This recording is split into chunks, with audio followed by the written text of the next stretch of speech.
رخسار تیری چہل پہل پر سوائے ابلیس کے جہاں میں سبھی تو خوشیاں منا قل بفضل اللہ وبرحمتہ فبذلک فلیفرحوا هو خیر مما یجمعون۔ ابو لہب کو یہ جو انگلی چوسنے پر جہنم میں جو ٹھنڈا پانی ملتا ہے، چیلنج کرتا ہوں، بتاؤ نبی کے زمانے میں 12 ربیع الاول آئی، نبی نے منع کیا ہو، ثابت کرو۔ میں چیلنج کرتا ہوں ابو بکر صدیق کے زمانے میں میلاد آئی، ابو بکر صدیق نے کبھی منع فرمایا ہو؟ آیت کی روشنی میں 30,000 صحابہ اس محفل میں موجود تھے۔ علیہ وسلم تو ہر مہینے میں 4 ہیں کہ ابو لہب جو جہنم میں جائے گا تو جہنم میں اس کو ایک خواب ذکر کہ ابو لہب کو یہ جو انگلی چوسنے پر جہنم میں جو ٹھنڈا پانی ملتا ہے، قرآن کہتا ہے لا بارد ولا کریم، جہنم کے اندر ٹھنڈا پانی نہیں ہے، لیکن جہنم میں ہفتے میں ایک روز نہیں ملتا۔ اگر آپ یہ کہیں گے کہ اللہ مہربان ہے ابو لہب پر، اللہ تعالیٰ اس کو دے دیتا ہے، تو پھر جمعہ کو کیوں نہیں دیتا؟ کیونکہ جمعہ تو سید الایام ہے۔ پیر کو کیوں دیتا ہے؟ وہ چوستا ہے تو پیر کو دیتا ہے، اور وہ ٹھنڈا پانی ملتا ہے، اس کو تھوڑی راحت ہوتی ہے، عذاب میں کمی ہوتی ہے۔ کیوں؟ اس کی وجہ بیان کی جاتی ہے کہ پیر کے دن آمنہ کے لال کی، میرے اور آپ کی آقا کی ولادت ہوئی، تو ابو لہب نے خوشی میں اپنی کنیز صہیبہ کو انگلی کے اشارے سے آزاد کر دیا، نبی کی ولادت کی خوشی میں انگلی کے اشارے سے آزاد کر دیا۔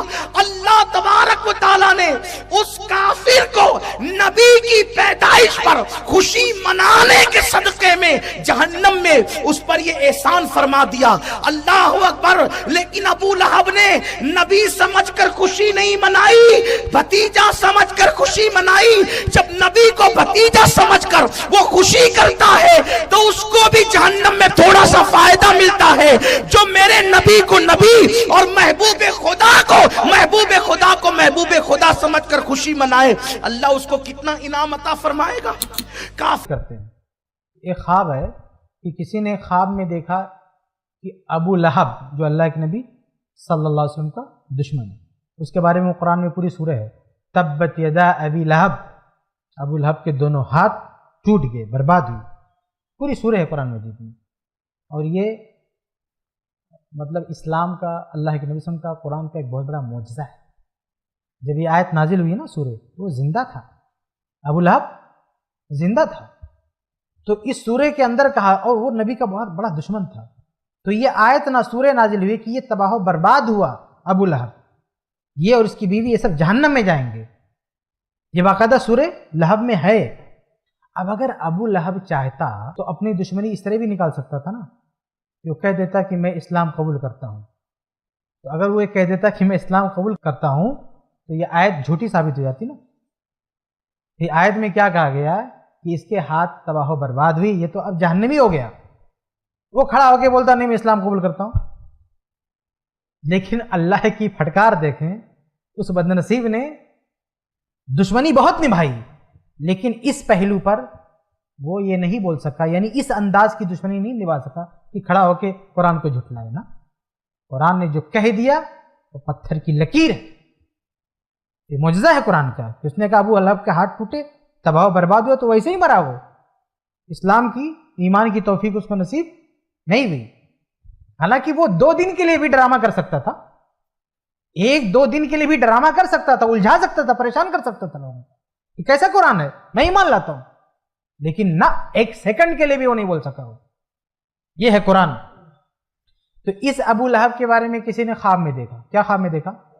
خواب میں دیکھا کہ یہ جہنم میں تو گیا، لیکن وہاں اپنے ہاتھوں سے کچھ پی رہا، کوئی شربت کچھ پی رہا۔ تو پوچھا گیا ارے تو جہنم میں ہے اور یہ وہاں پہ کون سا مشروب پی رہا ہے؟ اس نے کہا نہیں، وہ میں اللہ کے نبی صلی اللہ علیہ وسلم جب پیدا ہوئے تھے تو جو لونڈی نبی کی پیدائش کی خبر لے کر آئی تھی، میں نے وہ سنتے ہی اس کو آزاد کر دیا تھا، تو اللہ تعالیٰ اس کے بدلے میں جہنم میں مجھے یہ سہولت دے کے رکھی ہے کہ مجھے کچھ پینے کو مل جاتا ہے۔ یہ خواب میں کسی نے دیکھا، ٹھیک ہے؟ تو کہتے ہیں کہ دیکھو، پیدائش پر صرف لونڈی آزاد کیا تھا اور تھا وہ کافر پھر بھی یہ بینیفٹ اس کو مل رہا ہے، جہنم میں جانے کے باوجود بھی کچھ پی رہا ہے، تو ہم اگر اللہ کے نبی صلی اللہ علیہ وسلم کی پیدائش پہ جشن منائیں گے تو ہم کو کیا مل سکتا ہے؟ تو دیکھیں سب سے پہلی بات کہ یہ خواب ہے اور یہ خواب سچا نہیں ہے. پہلی بات یہ کس نے دیکھا اس کا بھی کوئی ثبوت نہیں ہے، لیکن ہم سپوز تھوڑی دیر کے لیے مان لیں کہ یہ خواب کسی نے دیکھا تو یہ پکا ہے کہ یہ خواب سچا نہیں ہے. کیوں؟ اس لیے کہ ابو لہب نے اپنی ریئل لائف میں اللہ کے نبی صلی اللہ علیہ وسلم کی پیدائش پر لوڈی کو آزاد کیا ہی نہیں تھا. خواب میں آدمی کسی عمل کا ثواب تب دیکھے گا نا جب ریئل لائف میں اس کو کیا ہو. مثال کے طور پر میں اپنی مثال دیتا ہوں، میں نے ابھی تک حج نہیں کیا، ٹھیک ہے، ابھی میں مر جاؤں اور یہ بھائی صاحب آپ لوگوں کو خواب بتائیں کہ میں نے خواب دیکھا ہے کہ فلاں صاحب کو یہ مقام ملا ہے، اور پوچھا کیوں، تو کہا اس لیے کہ انہوں نے حج کیا تھا. تو بتائیے یہ خواب سچا ہوگا کہ جھوٹا ہوگا؟ جھوٹا خواب ہوگا، کیونکہ جب میں نے حج کیا ہی نہیں تو اس کا ثواب کیسے مل سکتا؟ ہاں، تو ابو لہب نے اپنی ریئل لائف میں آزاد ہی نہیں کیا. یہ تو صرف خواب میں یہ سین دکھائی جا رہی ہے کہ خواب میں پوچھا جا رہا ہے کہ یہ کہاں سے ملا تجھ کو، تو کہا میں نے آزاد کیا تھا، لیکن ریئل لائف میں نہیں آزاد کیا تھا. اس نے اپنی لوڈی، جس لوڈی کا نام لیا، اس لوڈی کو بھی آزاد نہیں کیا تھا. اللہ کے نبی صلی اللہ علیہ وسلم کی پیدائش کے بعد آپ صلی اللہ علیہ وسلم کافی بڑے ہو گئے تب تک اس نے آزاد نہیں کیا تھا. نہیں، نبی کی پیدائش میں نہیں آزاد کی، یہ جھوٹی بات ہے. تاریخ کا جو ریکارڈ ہے نا وہ اس کے خلاف ہے. ریکارڈ میں تو یہ تاریخی ریکارڈ میں، اس کی ریئل لائف میں ہم دیکھتے ہیں تو پتہ چلتا ہے کہ نہیں آزاد کیا تھا. جس لوڈی کا نام خواب میں دیا تھا وہ لوڈی تو اس کے پاس تھی، نہیں آزاد کیا تھا اس نے. یہ جھوٹا خواب ہے. تو یہ خواب جھوٹا ہے. اور دیکھیں خود قرآن کے بھی خلاف ہے نا. قرآن کہتا ہے تبت یدا ابی لہب، ابو لہب کے دونوں ہاتھ ٹوٹ گئے، اور خواب میں دکھ رہا نہیں دونوں ہاتھوں شربت پی رہا ہے.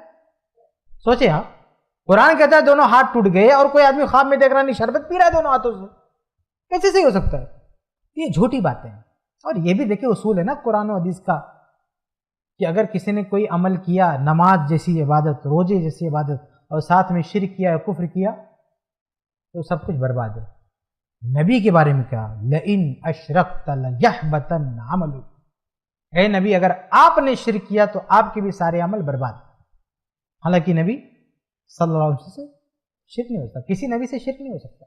لیکن شرک کی جو ہولناکی ہے نا، خطرناکی، اس کو بتانے کے لیے کہا کہ شرک کتنا خطرناک وائرس ہے کہ اگر کسی نبی نے بھی کر لیا تو نبی کی بھی ساری نبوت، سارے عمل برباد.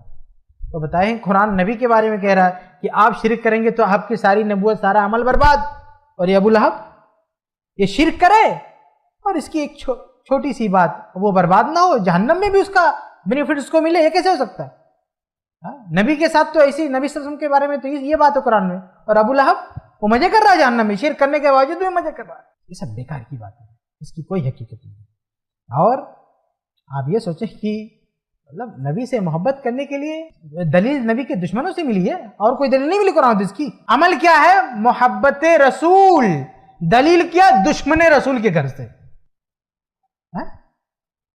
یہ کتنی بڑی بدنصیبی کی بات ہے کہ مطلب یہ حالت ہوگی مسلمانوں کی کہ وہ محبت رسول کے نام پہ کچھ کریں، اور دلیل کا حال ہے وہ جو نبی کے دور میں جو اللہ کے نبی کا سب سے بڑا دشمن تھا اس کے گھر سے دلیل لائیں گے. آپ نبی سے محبت کرنے کے لیے اب دشمن رسول ہم کو سکھائیں گے کہ نبی سے محبت کیسے کی جاتی ہے؟ تو یہ بیکار کی دلیل ہے. ایک آیت پڑھتے ہیں، کہتے ہیں کہ عید میلاد النبی منانے کا حکم قرآن مجید میں موجود ہے. لوگ کہتے ہیں ریفرنس دو بھائی، کیسے خوشی منا سکتے ہیں، کیسے خرچ کر سکتے ہیں. چلو بھائی ریفرنس بھی لے لو. اللہ فرماتا ہے قل بفضل اللہ وبرحمتہ فبذلک فلیفرحوا هو خیر مما یجمعون. 11واں پارہ سورہ یونس آیت نمبر 58. ٹھیک ہے، یاد کر لینا. اس کا ترجمہ کیا ہے؟ ترجمہ بھی کیا اعلیٰ حضرت نے کیا. تم فرماؤ اللہ ہی کے فضل اور اسی کی رحمت اور اسی پر چاہیے کہ خوشی کریں، وہ ان کے سب دھن دولت سے بہتر ہے. اللہ کی رحمت اور فضل پر خوشی کریں تو سب دھن دولت سے بہتر ہے. اچھا پھر اللہ کی کوئی بھی رحمت ہو تو خوشی کرنے کا حکم ہے، تو جو سب سے بڑی رحمت ہو. اب سوچیں، اور وہ بھی فعل امر کے ساتھ، حکم کے ساتھ. سورہ یونس کی آیت ہے، آیت نمبر 58. اللہ فرماتا ہے قل بفضل اللہ وبرحمتہ فبذلک فلیفرحوا. کہا کہ اللہ کے فضل اور اللہ کی رحمت سے، اس سے لوگوں کو خوش ہونا چاہیے. اللہ کے فضل سے اور اللہ کی رحمت پر لوگوں کو خوش ہونا چاہیے. تو ابھی کیا کہتے ہیں؟ کہتے ہیں کہ اس میں یہ ہے کہ اللہ کی رحمت پر خوش ہونا چاہیے. تو اللہ کے نبی صلی اللہ علیہ وسلم بھی اللہ کی رحمت ہے بلکہ رحمت للعالمین ہے. تو جب رحمت اللہ کی رحمت پر خوش ہونے کا حکم ہے تو رحمت للعالمین پہ کیوں نہ خوشی منائی جائے؟ تو کہتے ہیں کہ یہ اللہ تعالیٰ کا حکم ہے. دیکھیے اس آیت میں جشن منانے کا حکم نہیں ہے بلکہ اس آیت میں یہ ہے کہ اللہ جو بھی فضل جو بھی نوازتا اللہ تعالیٰ اس پہ خوش ہونا چاہیے.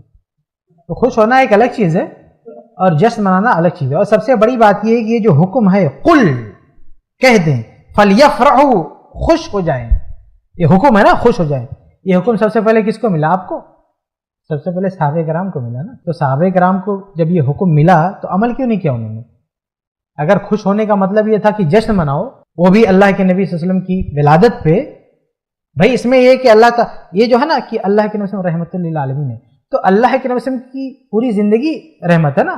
ایسا تھوڑی کہ صرف ولادت ہی رحمت ہے. ہاں آپ کی رسالت رحمت نہیں ہے، آپ کی دعوت رحمت نہیں ہے، آپ نے جو جنگوں میں شرکت کی وہ رحمت نہیں ہے، جنگ بدر ہے، فتح مکہ ہے، ہجرت ہے، بہت ساری چیز، یعنی آپ کی پوری زندگی کو رحمت کہا گیا نا. نہیں کہ صرف ولادت کو، اور آپ کہتے نہیں ولادت ہی رحمت ہے، پوری زندگی ہے نا. تو اگر آپ کو جشن منانا ہے تو کیا زندگی بھر کب جشن مناؤ گے؟ ولادت پر جشن مناؤ گے، یوم رسالت پر جشن مناؤ گے، یا جنگ بدر کے موقع پہ جشن مناؤ گے، فتح مکہ کے موقع پہ جشن مناؤ گے، ہجرت کس چیز کو لے کے جشن مناؤ گے؟ پوری زندگی رحمت ہے اللہ کے نبی صلی اللہ علیہ وسلم.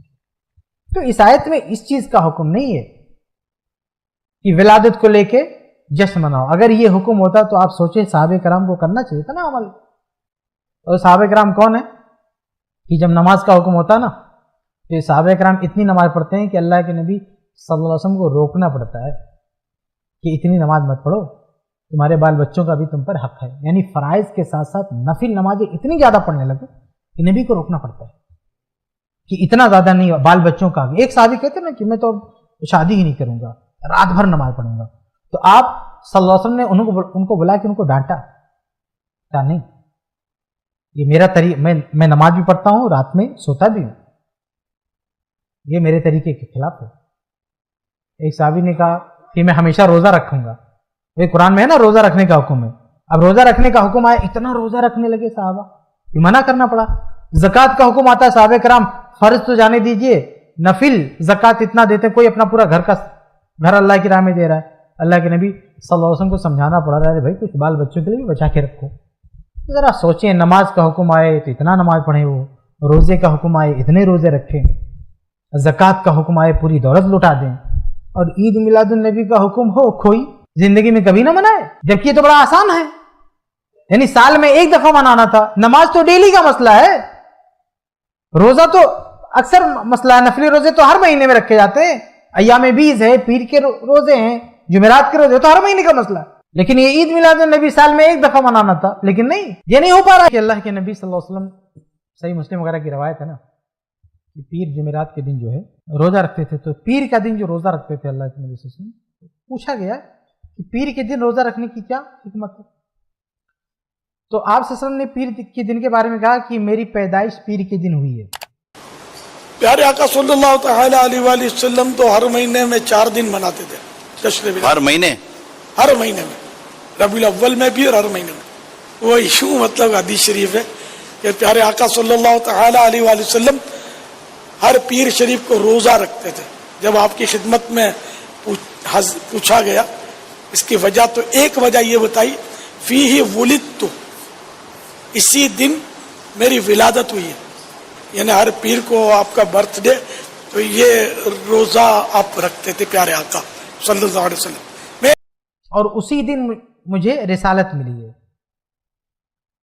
تو کہتے ہیں دیکھو اللہ کے نبی صلی اللہ علیہ وسلم جس دن پیدا ہوئے اس دن آپ روزہ رکھتے تھے، اس لیے ہم بھی اس دن اگر عید مناتے ہیں تو کیا بری بات ہے.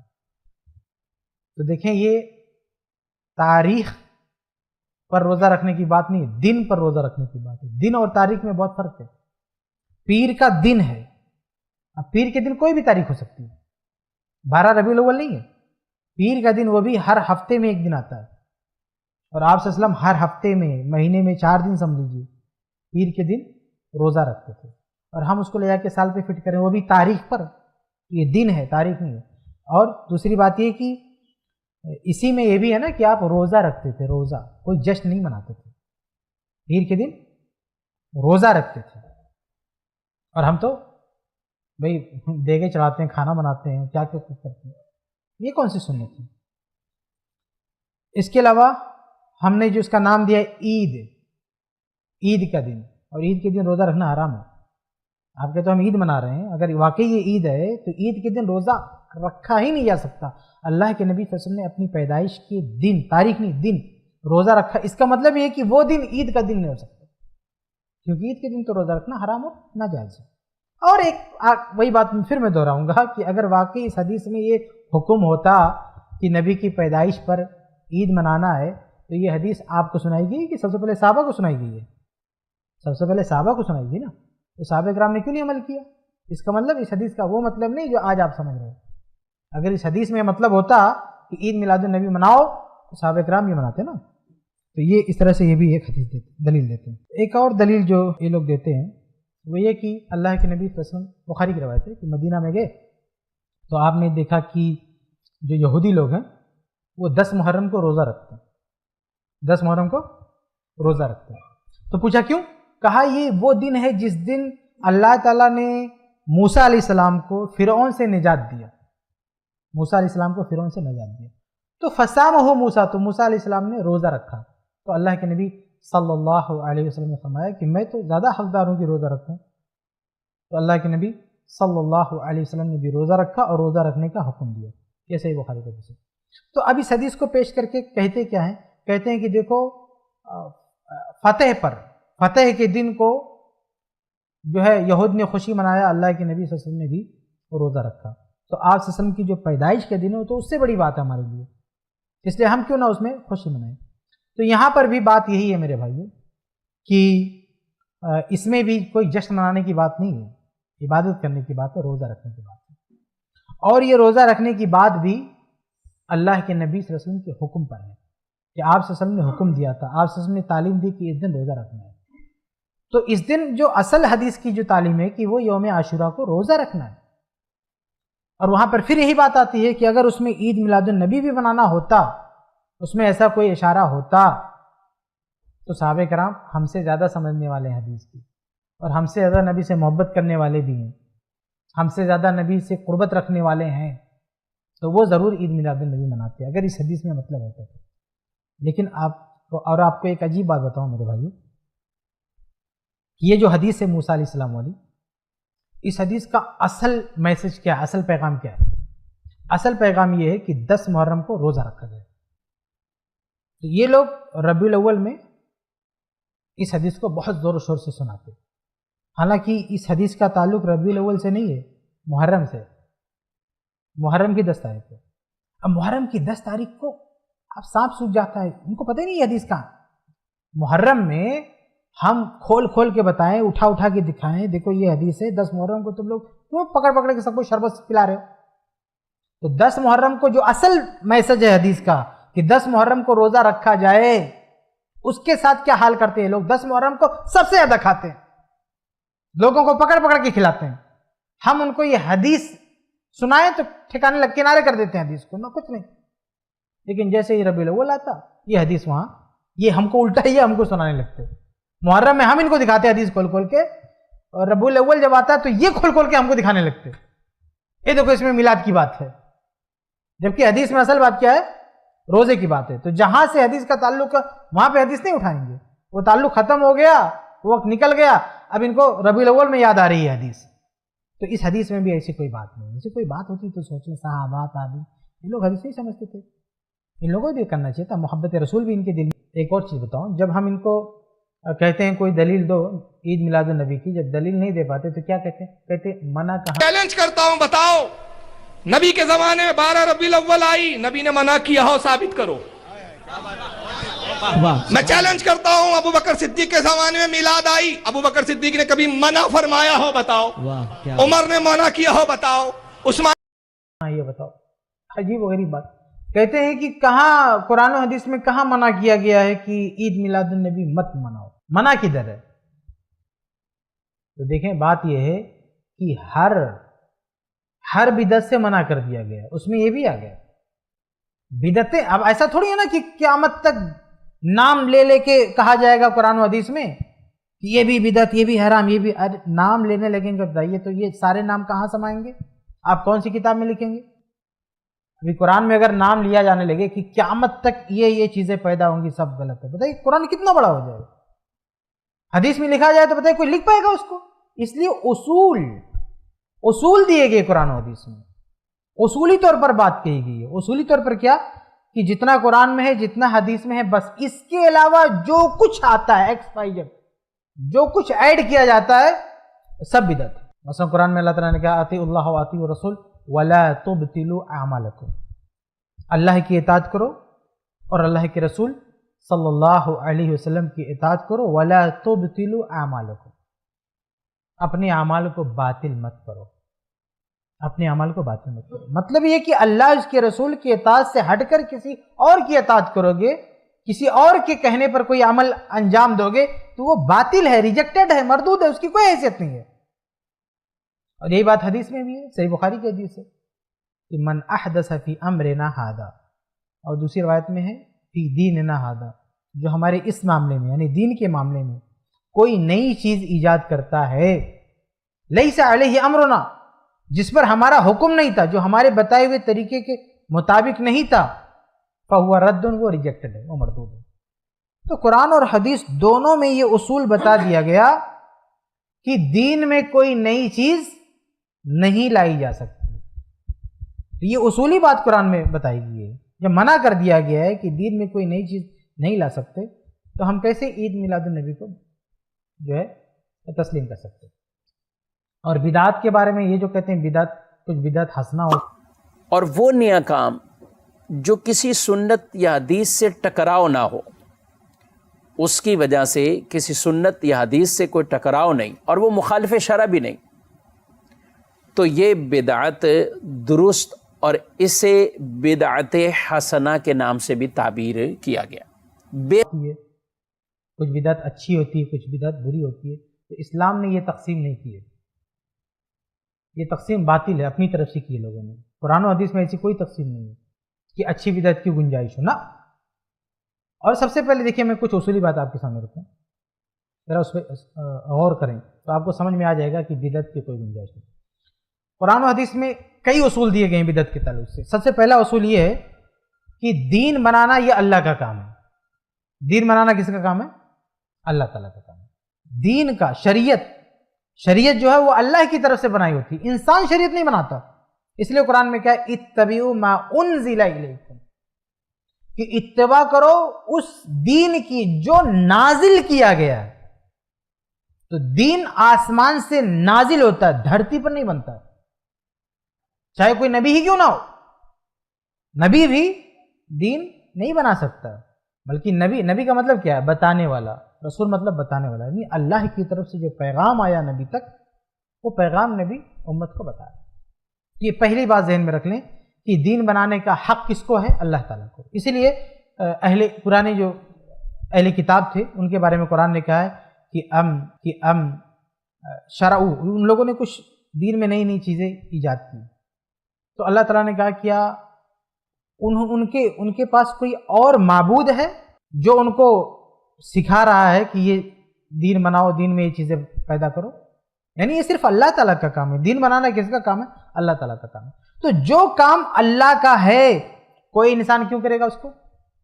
نبی کو کرنے کا حق نہیں ہے۔ تو ایک عام آدمی چاہے کتنا بڑا علامہ فہمہ کچھ بھی ہو، وہ کیسے جرأت کر سکتا ہے کہ میں یہ کام کروں گا اور میں اچھا کروں گا؟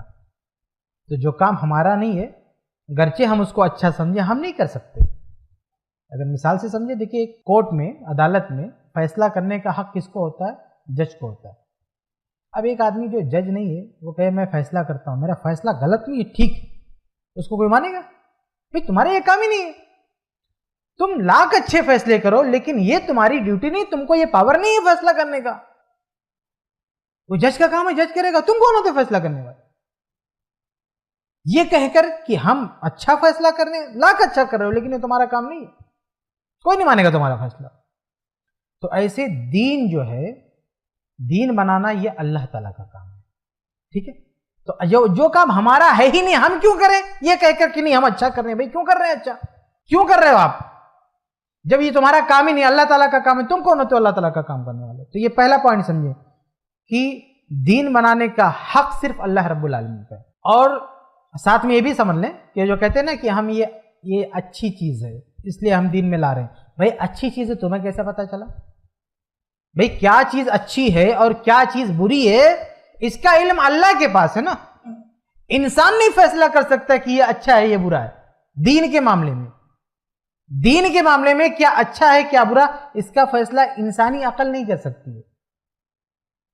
ایک روایت ہے، مشہور روایت آپ نے سنی ہوگی کہ صحابہ کرام رضی اللہ عنہم جا رہے تھے اللہ کے نبی صلی اللہ علیہ وسلم کے پاس. تو آپ نے کیا دیکھا کہ آپ کے بعض صحابہ ایک جگہ رکے تو کہیں پر مشرکین تھے نا، وہ ایک پیڑ کے پاس جو ہے ذات و انوات اس کی پوجا پاٹ کرتے تھے.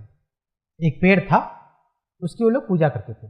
تو آپ صلی اللہ علیہ وسلم کے صحابہ میں سے ایک صحابی نے کہا کہ اللہ کے نبی اجعل لنا ذات انوات، کہ آپ ایسا کریں کہ ہمارے لیے بھی ایک ایسا پیڑ بنا دیں، ہم بھی اس میں کچھ ایسا کریں گے جیسے یہ لوگ کرتے ہیں ہم بھی کچھ کریں گے. تو اللہ کے نبی صلی اللہ علیہ وسلم غضبناک ہو گئے. کہا کہ یہ تو وہی بات ہے جو موسیٰ علیہ السلام کے ساتھیوں نے کہہ دیا کہ ہم کو بھی بچڑے کی پوجا کرنا ہے، یہ کرنا ہے. تو اللہ کے نبی صلی اللہ علیہ وسلم نے سختی سے منع فرمایا کیونکہ یہ شرک ہے. تو آپ سوچیں کہ ہم میں سے کوئی بھی آدمی یا بعد کے علماء میں سے کوئی بھی عالم صحابہ کرام کے مقام کو پہنچ سکتا ہے؟ نہیں پہنچ سکتا. لیکن وہ ایک صحابی تھے نا، ذہن میں کیا بات آئی کہ یہ بھی اچھی چیز ہے، ہونا چاہیے. صحابی ہے نا، صحابی کا مقام بہت بڑا ہے، لیکن ان کے ذہن میں کیا بات آئی کہ یہ چیز بھی ہونی چاہیے. انہوں نے اس کو اچھا سمجھا، لیکن اللہ اس کے رسول کی نظر میں وہ چیز اچھی نہیں تھی. تو پتہ یہ چلا کہ تمہارے اچھا سمجھ لینے سے اس بات کی کوئی گارنٹی نہیں ہے کہ وہ چیز اللہ اس کے رسول کے نظر میں بھی اچھی ہو. تم کون ہوتے فیصلہ کرنے والے یہ اچھا ہے دین میں اچھا ہے؟ تمہیں کیسے پتا ہے یہ چیز اچھی ہے؟ جب صحابہ کرام نہیں فیصلہ کر سکتے ہیں کہ دین کے معاملے میں کیا اچھا ہے کیا برا، وہ پیروی کرتے ہیں اللہ کے رسول کی. تو دین کے معاملے میں ہمیں نہیں ایجاد کرنا، ہمیں پیروی کرنی ہے، اتباع کرنی ہے اللہ اس کے رسول کی. جو اللہ کہیں گے رسول کہیں گے وہی اچھا ہے. ہمارے اور آپ کے کہنے سے کوئی چیز اچھی نہیں ہو جائے گی. ہمیں کیا پتا کہ یہ چیز اچھی ہے؟ تو پہلا پوائنٹ یہ ہے کہ دین بنانے کا حق اللہ تعالیٰ کا ہے. دوسرا یہ کہ اللہ تعالیٰ نے یہ حق ادا کر دیا ہے. اللہ تعالیٰ نے کہا نا الیوم اکملت لکم دینکم، دین میں نے مکمل کر دیا ہے. تو جو اللہ کا کام ہے وہ کام ہو بھی چکا. اب تمہارے لیے کیا بچا؟ ابھی عدالت اگر فیصلہ کر دے، فیصلہ ہو چکا، تو اب تمہارے لیے کیا بچا ہے؟ تو اللہ کا جو کام تھا اللہ نے کر دیا، دین بنا دیا، مکمل ہو گیا. تو اب تمہارے لیے بچا ہے کہ آپ کہہ رہے ہیں کہ نہیں یہ اچھا ہے. اچھا ہے لیکن گنجائش کہاں ہے؟ وہ تو جتنی بھی اچھی چیزیں تھی بتائی جا چکی ہیں. اور تیسرا پوائنٹ یہ ہے کہ قرآن و حدیث میں دین بنانے سے منع کیا گیا ہے. ایاکم ومحدثات الامور، یہ ہر جمعہ کے خطبے میں سنتے ہیں کہ دین میں نئی چیز پیدا کرنے سے بچو. اور ایک چوتھی بات یہ کہ اگر کسی منچلے نے، کسی بیوقوف نے دین کے نام پہ کوئی نئی چیز بنائی تو ہمیں الگ سے رہنمائی دی گئی ہے کہ یہ ریجیکٹڈ ہے، اس کو ماننا نہیں. یہ اصولی باتیں ہیں، ایک ایک نام لے کے تھوڑی گنایا جائے گا کہ یہ غلط یہ غلط. اصولی باتیں دی ہیں، یہ 4 اصولی باتیں ہیں. دین بنانے کا کام صرف اللہ کا ہے، تو ہم دین نہیں بنا سکتے. اللہ تعالیٰ اپنا یہ کام کر چکا ہے، ہمارے لیے کچھ بچا نہیں. اللہ تعالیٰ نے دوسروں کو دین بنانے سے منع کیا ہے، اس لیے ہمیں اس کی جرات نہیں کرنا چاہیے. چوتھا، اگر کسی بیوقوف نے حرکت کی تو اسے ریجیکٹڈ قرار دیا، پھر کیا بچا تمہارے پاس بدعت حسنہ اور بدعت سیئہ کرنے کے لیے کہ اچھی بدعت ہے بری بدعت ہے. تو یہ اصولی باتیں اگر ذہن میں رکھیں گے تو اس میں کوئی شک نہیں ہے کہ عید میلاد النبی ایک بدعت ہے. لاکھ اس کو دنیا اچھا کہے، لیکن اللہ اس کے رسول نے اس کو نہیں کیا ہے، اس کو نہیں انجام دیا، اس لیے ہم اس کو اچھا نہیں سمجھ سکتے. بولے 30,000 صحابہ نے میلاد النبی منائی. مستدرک امام حاکم کی روایت ہے اور یہ میلاد کی دلیل ہے، میرے آقا صلی اللہ علیہ وسلم کے میلاد کی دلیل ہے. میرے آقا صلی اللہ علیہ وسلم نے غزوہ تبوک کے بعد آقا صلی اللہ علیہ وسلم مسجد نبی شریف میں تشریف لاتے ہیں. سیدنا عباس رضی اللہ تعالیٰ عنہ عرض کرتے ہیں یا رسول اللہ صلی اللہ علیہ وسلم میں آپ کی نعت پڑھنا چاہتا ہوں. اب ابن حجر الاسقلانی کی روایت کی روشنی میں 30,000 صحابہ اس محفل میں موجود تھے. کتنے صحابہ؟ 30,000 صحابہ. یہ روایت المعجم الکبیر للطبرانی، امام طبرانی کی معجم الکبیر میں بھی ہے. ابن حجر حیثمی نے بھی اس کو روایت کیا ہے. امام حاکم نے اپنے مستدرک میں بھی اس کو روایت کیا ہے اور دیگر محدثین نے اس کو روایت کیا ہے.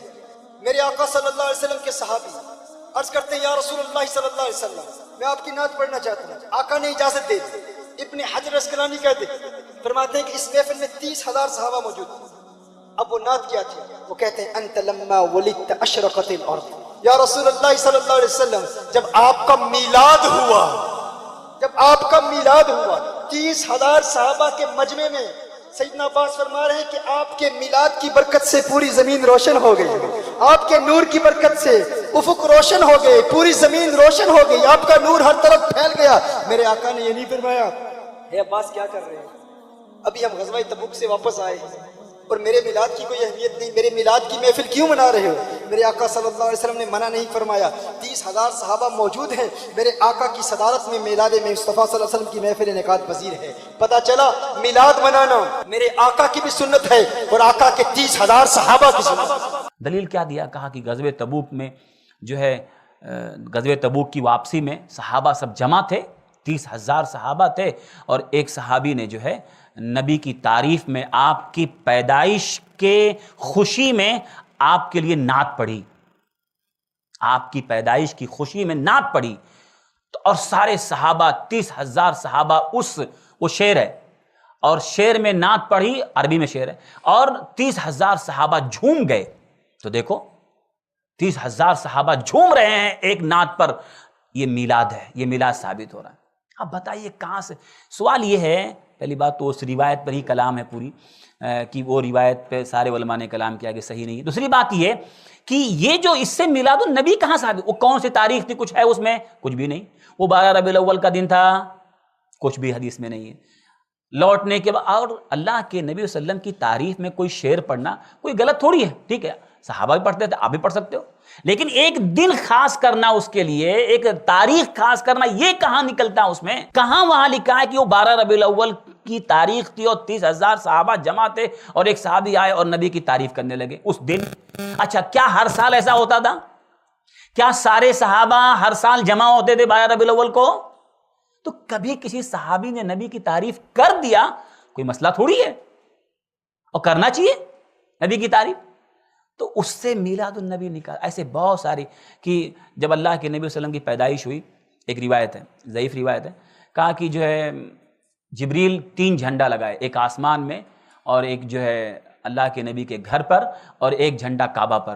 کہا دیکھو جھنڈا لگانے کی دلیل، یہ 12 ربیع الاول کے دن جھنڈا لگانے کی دلیل ہے یہ کہ اللہ تعالیٰ نے نبی کی پیدائش پہ خود جھنڈا لگوایا ہے. جبریل جھنڈا لگایا، تو جبریل کیسے لگائیں گے؟ اللہ کے حکم کے بغیر نہیں لگائیں گے. تو گویا اللہ نے خود جھنڈا لگوایا.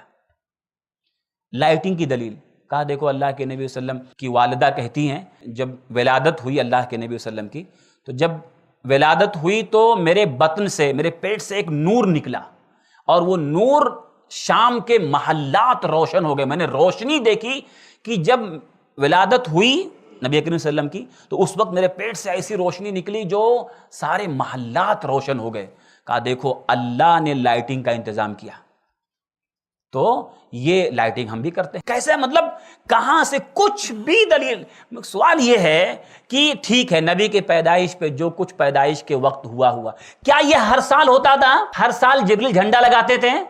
ہر سال لائٹنگ ہوتی تھی مدینے میں، مسجد نبی سجائی جاتی تھی؟ کہنے کا مطلب یہ ہے کہ اہل باطل جو ہوتے نا، باطل یا اہل بدعت کو ثابت کرنے کے لیے وہ دلیل کبھی صحیح دیں گے، لیکن اس صحیح دلیل سے مطلب اپنے من کا ہوگا، اپنی عقل سے ہوگا، اپنی رائے سے کچھ بھی لا کے پیش کر دو، اور کبھی دلیل ہی غلط ہوتی ہے. اس لیے ہمیں چاہیے یہ کہ جب بھی ہم کوئی چیز سنیں، دلیل سنیں، تو پہلے چیک کریں صحیح ہے یا غلط ہے، اور اگر صحیح ہے تو اس صحیح حدیث کا، صحیح آیت کا مطلب صحابہ نے کیا سمجھا ہے، یہ جو سمجھا رہے ہیں وہی مطلب ہے یا کچھ اور مطلب ہے. تو صرف دلیل سن کر کے آدمی کو متاثر نہیں ہونا چاہیے، ورنہ ہر چیز کی دلیل آپ کو ملے گی. فاتحہ کی دلیل آپ کو ملے گی، قبر پہ اذان دینے کی دلیل آپ کو ملے گی، لوگوں نے دیا ہے. تو حدیث صحیح ہے مطلب ان کے اپنے گھر کا ہے. اس لیے جو ہے ہمیں بچنا چاہیے. اللہ تعالی ہم سب لوگوں کو کتاب و سنت کے مطابق عمل کرنے کی توفیق دے، بدعات سے بچنے کی توفیق دے.